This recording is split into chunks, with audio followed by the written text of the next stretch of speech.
կզրուցենք պատիվ ունեմ խմբակցության ղեկավար Հայկ Մամիջանյանի հետ։ Պարոն Մամիջանյան, նախ վերջին իրողություններին անդրադառնանք, փաստացի ԲՀԿ-ին զրկում են քվեներից եւ ամեն գնով 3/5 ամեն գնով մեծամասնություն օրակարգն է առաջ մղել իշխանությունը, այս առնչությամբ ձեր դիտարկումները։ Դա չի հաջողվելու, որովհետեւ ես վստահ եմ, որ բոլոր այն ուժերը, որոնք իրենց համարում են իրական ընդդիմադիր, բայց գիտեք, եկեք ընդդիմադիր բառից վերանանք։ Հայրենասեր մարդը դա թույլ չի տա։ Ինչ է նշանակում Նիկոլ Փաշինյանը որոշի ով անցնի պարլամենտ, ով չէ։ Մենք միապետություն չենք։ Ինքն էլ ոնց որ թե թագավորական գահ չունի։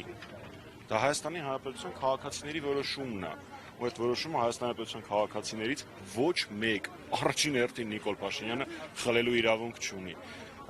Մենք ինչպես եւ հայտարարել է նախագահ Սարգսյանը 2 օր առաջ դատական նիստից հետո ամեն կերպ կանգնած ենք լինելու Հայաստանի Հանրապետության քաղաքացու քվեի եւ պայքարի խրամատի առաջնագծում։ Ինչպես եք տեսնում, չնայած որ նշում եք միապետություն չի, Նիկոլ Փաշինյանն էլ կարծես թե թագավոր չի, բայց իրենք ըստ էության կարողանում են որոշել ինչպես անել, ինչպես վարվել։ Հիմա նաև ընդդիմադիրների արդեն նոր ձևավորվող խորհրդարանի ընդդիմադիրներին դուք ինչ եք առաջարկում։ Երկու մասով պատասխանեմ։ Ես իմ գործընկերներին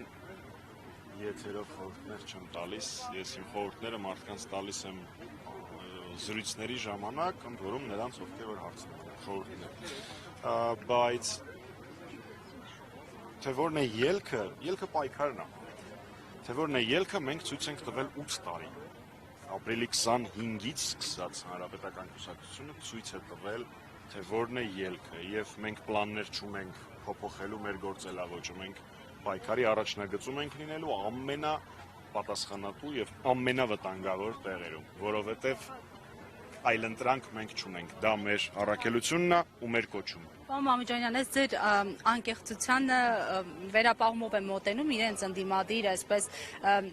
ներկայացնող մի շարք ուժեր,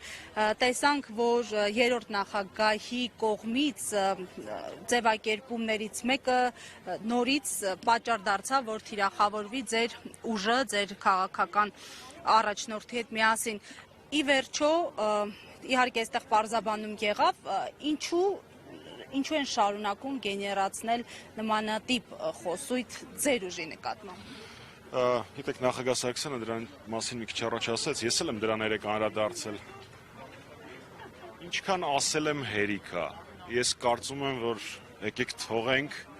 թող Էդմոն Մարուքյանը իր նոր շահած, նոր տերերից շահած քաղաքական տենդերը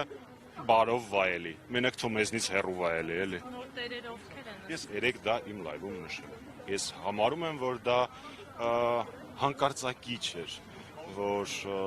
պարոն Վիկտոր Սողոմոնյանի հետ այս կամ այն կերպ առնչություն ունեցող բոլոր լրատվականների աստղը երեք Էդմոն Մարուքյանն էր, այսօր իմ ջայլոց նույնպես։ Դե ինչ, եթե Մարուքյանին դուր է գալիս, քաղաքական պատրաստ չի աշխատել, ինչ անեմ, թող աշխատի։ Կանալի ձեր տեսակետը։